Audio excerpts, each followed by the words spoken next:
വീണ ജോർജിന്റെ ഔദ്യോഗിക വസതിയിലേക്കുള്ള പ്രതിഷേധം അതിരു കടന്നുവെന്നാണ് ഈ വിമർശനമെല്ലാം ഉയർന്നത്. ഈ ഒരു സമയത്ത് VD സതീശന്റെ നിർദ്ദേശമാണ് റീത്ത് വെച്ചതിന് പിന്നിലെന്നാണ് ആരോഗ്യമന്ത്രിയും പിന്നെ അതുപോലെ തന്നെ മന്ത്രി V ശിവൻകുട്ടി അടക്കമുള്ള ആളുകൾ പറയുന്നത്.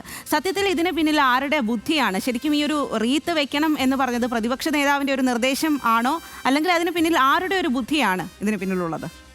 കേരളത്തിൻ്റെ പ്രതിപക്ഷ നേതാവിന് ഇപ്പോൾ യൂത്ത് കോൺഗ്രസിനോട് ഇന്ന സമരം നടത്തുമെന്ന് പിന്നെ ഉപദേശിക്കേണ്ട സാഹചര്യമൊന്നുമില്ല. അദ്ദേഹത്തിന് അതാണ് പണി. അദ്ദേഹത്തെ സംബന്ധിച്ച് ഇന്ന് പൊതുയുഗ യാത്രയുമായി ബന്ധപ്പെട്ട കാര്യങ്ങളായിട്ട് പോകുന്ന പ്രതിപക്ഷ നേതാവിനെ സംബന്ധിച്ച് യൂത്ത് കോൺഗ്രസിൻ്റെ ഓരോ ദൈനംദിന സമരങ്ങളിൽ ഇടപെടേണ്ട യാതൊരു സാഹചര്യവുമില്ല.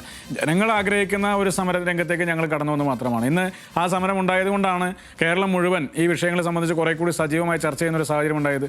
ആരോഗ്യമന്ത്രി തന്നെ പല ഒരു യൂത്ത് കോൺഗ്രസ് പ്രവർത്തകരെയൊക്കെ ഇങ്ങനെ വെല്ലുവിളിച്ചുകൊണ്ട് സംസാരിക്കില്ല. ഇപ്പോൾ തൊട്ട് മുമ്പ് ഞാൻ ഈ ചർച്ചയ്ക്ക് കയറുന്നതിന് മുമ്പ് പോലും കണ്ട മാധ്യമ വാർത്തയിൽ പറയുന്നത് പത്തനംതിട്ടയിൽ അവരുടെ ഒരു യോഗത്തിലേക്ക് പ്രതിഷേധവുമായി കടന്നു വന്ന യൂത്ത് കോൺഗ്രസ്സുകാരോട് ഞാനിവിടെയുണ്ട്, അവർ വേണമെങ്കിൽ വരട്ടെ എന്നൊക്കെ പറഞ്ഞ് വെല്ലുവിളിക്കുന്നതാണ്. അവർ മനസ്സിലാക്കേണ്ടത് അവരുടെ വകുപ്പിന് വലിയ പോരായ്മയുണ്ടായി.